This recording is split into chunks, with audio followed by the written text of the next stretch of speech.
الحمد لله وكفى وصلاة الله وسلامه على رسوله المصطفى وعلى آله وصحابته ومن تبعهم بإحسان إلى يوم الدين. أما بعد، أحبتي في الله، يقول الحق تبارك وتعالى: كتاب أنزلناه إليك مبارك ليدبروا آياته وليتذكر أولو الألباب. كتاب كان قرآن وكتاب خير كيسية بركة سلبديي وآدو بركيسا خير بدني كجرو. الله با سو دجيه تبارك وتعالى وحو سو دجيه ان معنيه سلا فهمه ولا روحه كدبنا لوو وانا قاطو لوو عمل فلو in macnihiisa la fahmaa loo soo dajiyay innagana la inoogu talagalay kuwa dhintay looguma talagalin innaga la inoogu talagalay talagalka iyo maqsuudka ugu horeeyana inaad fahanto waay su'aasha isweydii marka ma fahantay maxaad quraanka ka fahantay ayada kale rabbi wuxuu ku leeyahay tabaaraka wa tacaala quraanka macnihiisa may u fiirsadaan mise qulubtoodu way xidhan tahay quraanka aayadihiisa may u fiirsadaan oo fahmaan oo dhuuxaan haday cid kale xaqiisa uu ka iimaan lahaa isagoo iska hor iimaanayay heli lahaayeen laakiin markaad dhuuxdood fahanto ood aragto inuu iska dhinac u jeedo intaana la egyahay waxa ku soo baxaya inuu alla xaqiisa ka yimi tabaaraka wa tacaala seed macnaha arinta ku gaari kartaa markaad fahanto kadib markaad garato kadib saas daraadeed baa waajibka ugu horeeya ruuxa muslimka ku waajibaya wuxuu yahay inuu rabbigi garto rabbigaana ma garan kartid hadana kitaabkiisa aadan garanin haddii aadan fahmin dhaxalkii nabigu ka tagay quraanka uu ku fasiray ku cadeeyay xadiistiisa seed ku fahmi kartaa fahamkaasi wuxuu laazimsanayaa inaad luqadda carabiga garanayso tadabburka macaanida quraanka inaad dhuuxdo oo dul istaagto oo ku saamowdo oo wax ka bedelo waxaad ku gaari kartaa inaad luqadda quraanka garanayso sidaas daraadeed baa rabbigan tabaaraka wa tacaala aayado kale wuxuu ku cadeeyay quraanka waxa loo soo dejiyay luqad carabiga looga dhigay inaad fahantaan darteed inna anzalnahu qur'aanan arabiyyan wa soo dejinay buu alla yiri soo quraan carabi luqadda carabiga ah la'allakum ta'qiluna si'adu fahantaan inna ja'alnahu qur'aanan arabiyyan liqaumin ya'qilun waxaan ka dhignay qur'aan luqadda carabiga ku soo degay لعلكم تعقلون بان سيادو فهمتان كتاب فصلت آياته قرآنا عربيا لقوم يعلمون آياته سأل كلا دغايو لا فهفاهيو لا عديي waxaana loogu talagalay dad wax garanaya dad aqoon leh oo quraanka fahmaya inta soo dhan waxay tilmaamaysaa luqadda quraanku ee carabiga ah barashadeedu waxay u adeegaysaa quraanka fahamkiisii iyo inaad macnihiisa gaadho haddaadan luqadii garanaynin inaad quraanka sidii ilaahay u rabay iyo macnihiisa iyo maqsuudkiisii ka fahantaay ma fududa bal intaad soo qaado adigoo farta laatiiniga akhrin kara buug luqad ingiriisa ku qoran luqada ingiriiskana aadan aqoon laakiin laatiiniga sida loo akhriyo waa taqaan bal fartii laatiiniga ahayd akhri oo buuggii akhriyo wax ka fahan waxba kama fahmi kartid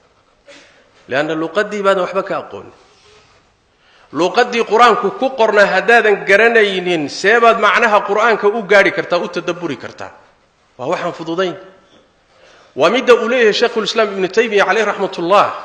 luqadan carabigu diintay kamitahay luqadka kale oo dhan way iska banaayeen waa wax bini aadamka ilaahay siiyay tabaaraka taala isku fahmaan oo isku afgartaan barashadeeduna waajib ma aha in aad ku hadashana laazim ma aha laakiin luqadda carabigu waa diin waa luqadii quraanka waa luqadii nabi maxamed waa luqadii saxaabadiisa waa luqadda ila maanta uu ku qoran yahay quraankuna ku qoran yahay axaadiistii nabiga iyo dawaawinta sunnaduna ku qoran tahay fiqhigii iyo aqeedadii iyo dhaxalkii ummadani ay lahayd ay ku qoran tahay seed ku gaari kartaa adoon luqadii garanaynin marka ahmiyadaas ilaahay luqadani diintay kamid tahay buu maxaa yeelay barashadeeduna waa waajib buu yiri maxaa yeelay kitaabka iyo sunnada fahamkoodu waa waajib lamana fahmi karo ilaa luqadda carabiga la fahmo shayga aan la gaari karin waajib weeye shay kaleeto in loo maro mooyaane lama gaari karo shayga loo sii maraya waajib buu noqonayaa wasiilada aad u sii maraysid u sii qaadayso xukunka waxay qaadanaysaa shayga qaayada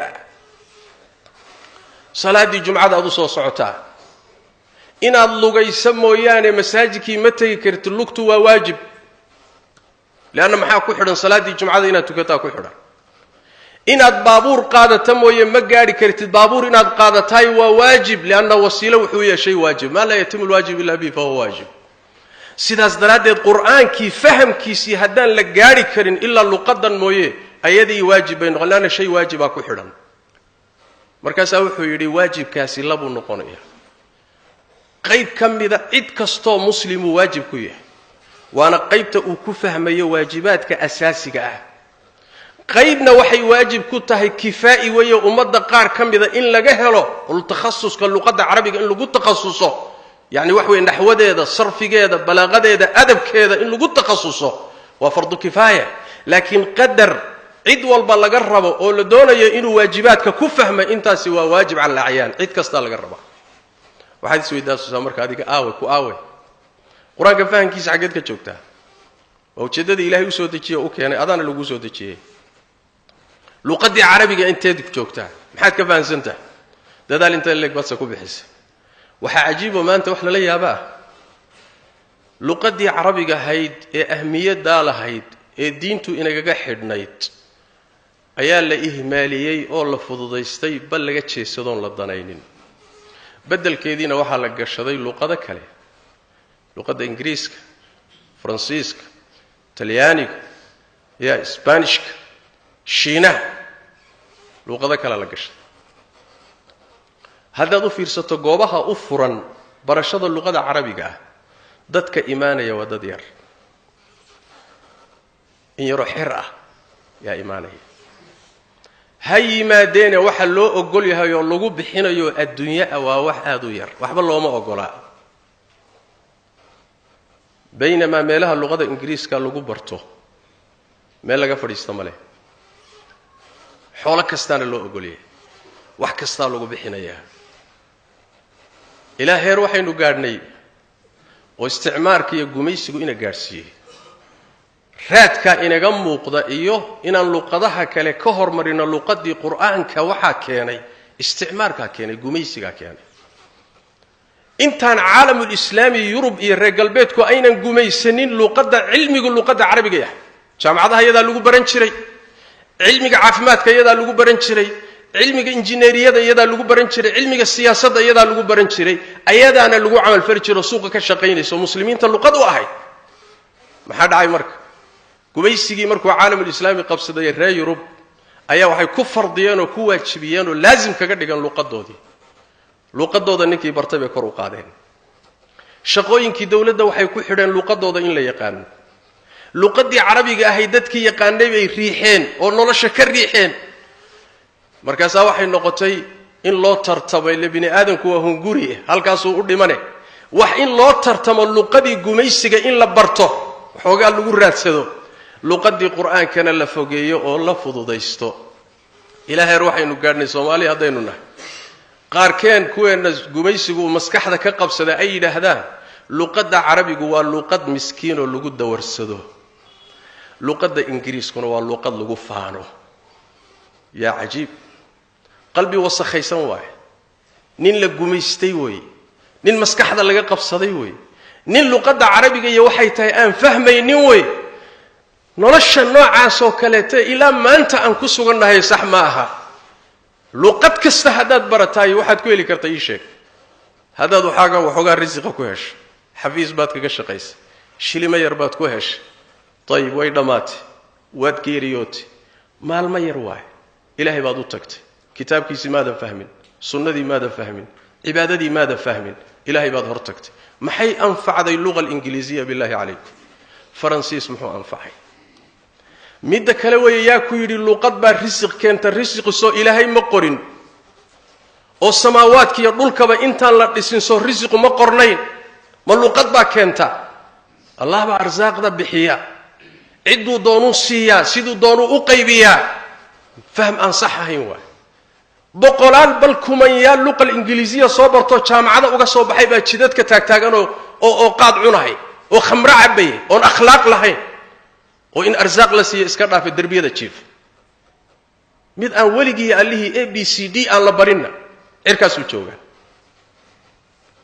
yaa yiri marka luqadan iyo waxa isku xidhan risqa isku xidhan lafteeda u baahan khuraafa dadka in laga xoreeyo u baahan khuraafa in laga xoreeyo u baahan waay gumaysi waay maskaxda la iska gumaystay waay la maani'a in luqadaha la barto dib malaha nabigeenu salawaatu rabbi wa salaamu alayhi saxaabiga leeyada Zayd ibn Thabit wuxuu amray inuu barto luqada yahuuda siryaaniyada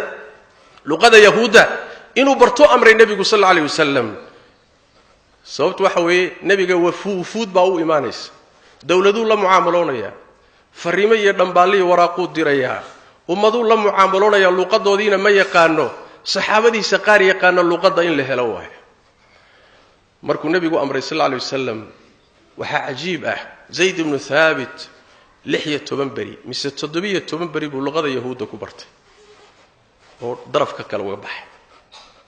bal nabigeena waxa ka sugan sallallahu alayhi wasallam inuu marmarka qaar kood isticmaali jiray kalimaad aan carabi ahayn oo ummada luqad kala ah kama fi sahih al-bukhari nabigeena ka sugan salawaatu rabbi wa salaamu alayhi nabiga waxa loo keenay dhar ay ku jirto mara la yiraahdo khamiisa oo madow nabiga marka loo keenay sallallahu alayhi wasallam ayuu saxaabadiisa wuxuu ku yiri maxay idin la tahay maradan yaan siinaa gabadhee baan siinaa buu nabigu sallallahu alayhi wasallam way aamuseen markaasuu nabigu wuxuu ku yiri sallallahu alayhi wasallam hal ii keeno Khalid gabadh yar Khalid hal ii keeno wala keenay nabigu maradii buu u xiray salawaatu rabbi wa salaamu alayhi maradu calaamaday leedahay waa quruxsan tahay calaamadaheedii buu nabigu fiiriyay sallallahu alayhi wasallam markaasuu wuxuu ku yiri ya Khalid Khalidey hada sana tani way quruxsan tahay kelimada sana ma aha kelimo carabiya ma waa kelimo ka soo jeeda luqadda xabashida ka soo jeeda nabiguna waa isticmaalay salawaatu rabbi wa salaamu alayhi luqaduhu ajnabigan carabiga ahayn marbay waajibaan barashadoodu waa marka ama xaaje adag ay ku xidhanto ama diinta lagu faafinayo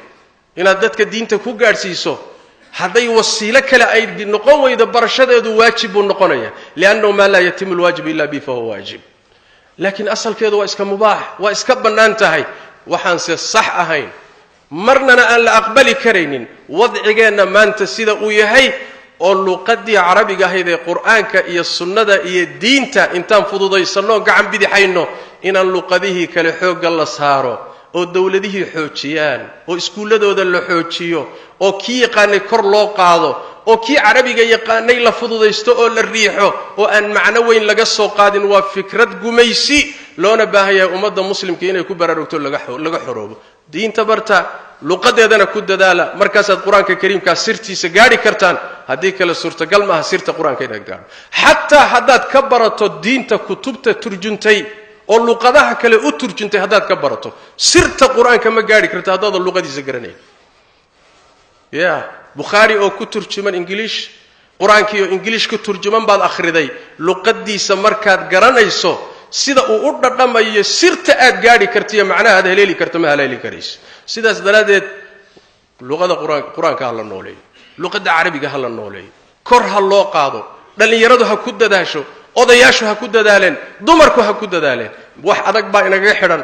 akhiradeennii baa ku xidhan diinteennii baa ku xidhan kalaamkii rabbigeen baa ku xidhan nabigeenna hadalkiisii baa ku xidhan adduunkeenni iyo akhiradeennii baa ku xidhan luqada carabiga ha la xoojiyo ma isticmaarku markuu waxyaaluhu ku dadaalay waxa ka mid xataa carabtii luqadani asalka ay u ahayd inuu iyaga laftoodii uu seejiyo waad aragtay carabtii waa tan u kala tartamaysa luqada ingiliishka inay bartaan luqadii carabigana dhulkeedii bayba ku dulmantahay wax kale iska daayay wuxuu xoojiyay isticmaarku iyo gumaysigu in uu dhiiri geliyo luqadka la yiraahdo luqadka caamiga ah carabtii baa waxay kala yeelatay luqado badan oo caamiye la yiraahdo masaaridu luqad khaas ilayhin caamiya sacuudiyiintu waxay luqad caam oo khaasiya caamiya oo khaas jazaa'iriyiintu mid bay leeyihiin soomalit suudaaniyiintu kuwa khaas ay leeyihiin luqadkii khaaska ahaadee caamiyada ahaa buu isticmaarku xoojiyay si ummadani u kala go'do laana waxa isku xidhaya inay isfahanto waa luqadda carabiga si ay marka u kala go'do wuxuu soo saaro xoojiyay luqadkii caamiga ah ee maxalliga ah luqadii carabiga ahayd fasiixada ahayd quraanka iyo sunnadana cagtu saaro hoos buu galiyay ila maantana raadka aan dareemayno waa sidaas daraadeed walaalayaal luqadda hal nooleeyay quraankiyo la nooleeyay sunnadiyo la nooleeyay nolosheenna aynu ku dadaalna insha Allah ta'ala khaasatan dhalinyarada iyo da'yarta sallu wa sallimu ala khatamil anbiya'i wal mursalin allahumma salli wa sallim wa barik ala 'abdika wa rasulika muhammad wa ala alihi wa sahbihi ajma'in warḍallahu ma'an as-sahabati wat tabi'in wa tabi'ihim wa man tabi'ahum bi ihsan ila yawmiddin allahumma inna nas'aluka al-huda wat-tuqa wal-'afafa wal-ghina rabbana dhalamna anfusana wa illam taghfir lana wa tarhamna lanakunanna min al-khasirin allahumma ya hayyu ya qayyum bi rahmatika nastaghithu raddana ilayka raddan jamila ووفقنا لما تحب وترضى اللهم اغفر للمسلمين والمسلمات والمؤمنين والمؤمنات الأحياء منهم والأموات برحمتك يا أرحم الراحمين وأقم الصلاة